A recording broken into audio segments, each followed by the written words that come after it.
We've just passed two important milestones for the playoff. January 26th was the second anniversary of the date that the University Presidents created the playoff. January 26, 2012. June 26, 2012. And then on July 12th, we passed the 6 months of the game date. So July 12th, we're 6 months away from the game. Our staff is in good position. Things are in good shape. We're very excited about the task ahead.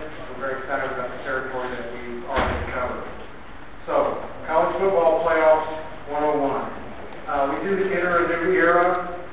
We're very excited about the opportunity. It's remarkable. To say those three words, college football playoff, feels mighty good to all of us.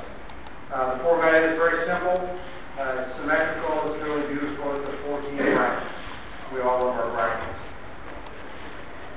The committee will select the best 4 teams, period. No strings attached. It's important to keep that in mind. And we think the playoff gives us the best of both worlds. Our goal going into this, our goal with the BCS, also was to maintain the best regular season in sports. And we've done that with the playoff. 4 teams is not too many. It does not go too far. It goes just far enough. And it also preserves the bowl system and the bowl experience for student athletes top to bottom, which is very important to us. We will celebrate New Year's in a new way with back-to-back college football triple headers. And whenever we go to our New Year's Eve parties, they better have a television set. And they better be tuned into college football, or we're not going to be there. We changed the paradigm of that holiday for keeps in this country, and we're very proud of that. And of course, we have planted our flag on Monday night. The national championship game will remain on Monday night. Unlike the BCS, when the championship game could be Monday, Tuesday, Wednesday, Thursday, or even Friday on some of the 16 years. We think the continuity of being on Monday will be important, and we're going to create a weekend celebration of the game like has never happened before. There is universal access to this playoff. There's no automatic qualifications. Yes, everybody benefits from the revenue. There will be more money in this for everyone, but the playoff wasn't done for the money. The playoff was done because we heard the fans who wanted more football, and they wanted a bracket. And at the same time, we wanted to preserve the regular season, and we wanted to preserve the bowl system. And we've done both of those. This is a win-win, a pure win-win. The conferences will manage the event, unlike NCAA championships. This event is managed by the conferences. We have a board of managers, which includes university presidents and chancellors from all the conferences. They are the guiding force of this, and they are energetic, they're enthusiastic, and they're very much into how this thing is managed. On a day-to-day basis is our management committee. That's the 10 FBS commissioners and the Notre Dame Athletics Director. We seek counsel from many groups in our business, athletic directors, coaches. We have a group of football operations directors that we consult. We stay in very good touch with Steve Richardson from the FWAA about how our processes and procedures might be affecting the media. We think it's very important to have counsel from our many publics. We do have a small staff. There will be 13 of us in Irving, Texas, who manage the day-to-day matters. And if you get to Las Colinas, if you get to Irving, please come by and see us. I mean that very sincerely. We'd love to have you come and greet us at the playoff office. For the first time in postseason football at our level, we have a philanthropic initiative. It's called Extra Yard for Teachers, and it will benefit school teachers at the K-12 level. This is a very important project to all of us.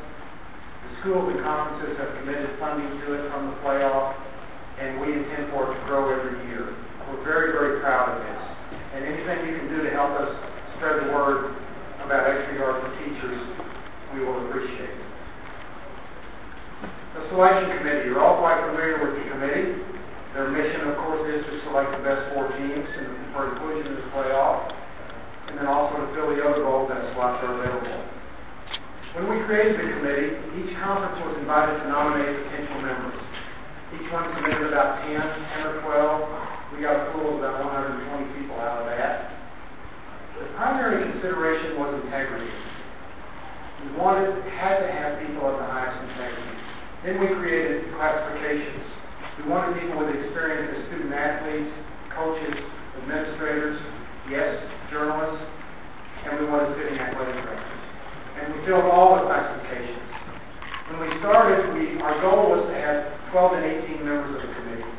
And I began to make phone calls a year ago at this time to people who have been nominated and who had stayed through the cuts as the commissioners, as the management committee worked down through the list. Every person I called was honored and delighted to receive the call.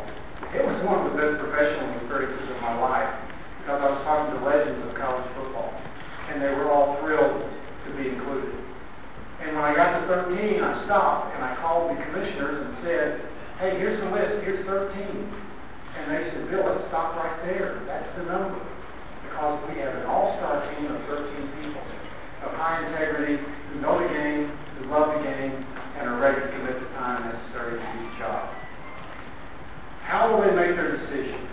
When the playoff was first created, the presidents landed on broad criteria that they wanted the committee to use, and we stuck with that. It's all common sense stuff. Strength of schedule, head-to-head, comparison of common opponents, and did you win, and whether you won your conference championship. Each committee member will work within those parameters to make their individual decisions. This process will not be a matter, as has been done in college football forever, of everybody just submitting their list of top 25 and then somebody plugging it into their computer and averaging the numbers. It will be much more sophisticated and much more deliberative than that ever was. Basically, the voting process is to create a small list of teams that can be compared against each other, 6 to 8 teams, and they'll be analyzed backwards and forwards in every way you can think of, and then the committee will vote 3 or 4 of those teams into the rankings. And there will be 7 rounds of voting to create the top 25 list that the committee will select every week, beginning October 28th. They're going to come to Dallas for 2-day meetings, Monday and Tuesday, starting October 27th. And on Tuesday nights, they'll be putting out the rankings every week. And of course, Selection Sunday, December 7th, at 11:45 Central Time, Jeff Long will come out and Chairman Long will come out and announce the 4 teams that are in the first college football playoff. Here's how the back-to-back triple headers will work this year. You can see the 3 games on New Year's Eve, Peach Fiesta, and Orange, and then the New Year's Day games, Cotton, and then the semifinals on the road in Sugar. The rotation, we have a 3-year rotation for this. It repeats 4 times during the 12-year cycle of the college football playoff. Trophy. We announced a new trophy this week, and we unveiled it in our office in Las Colinas. We're very proud of it. We think it will be a significant icon for the game. We did choose not to hoist the trophy at the news conference because we want the first hoist to be done on January 12th at AT&T Stadium in Arlington by the winning coach and the student athletes. It's only fitting to do it that way.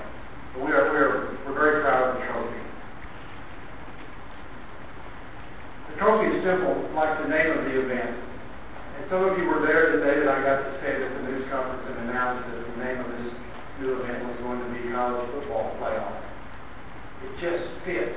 It's what it's all about. And of course it gave the reporter in San Antonio the opportunity to tweet that Bill Hancock had a dog, its name would be Dog. We have the rotation of sites selected for the first 3 years of the playoffs. A year from now, we'll be in the middle of the process of selecting the next few years, probably 3 years. There's tremendous demand among cities in this country to host this game. It'll be like the demand that we experienced when I was director of the Final Four, and certainly like Super Bowl demand. This will be an iconic event on the national sporting landscape. The bracket is out on our website. By the way, there's lots of information on our new website, which launched this week, College Football Playoff.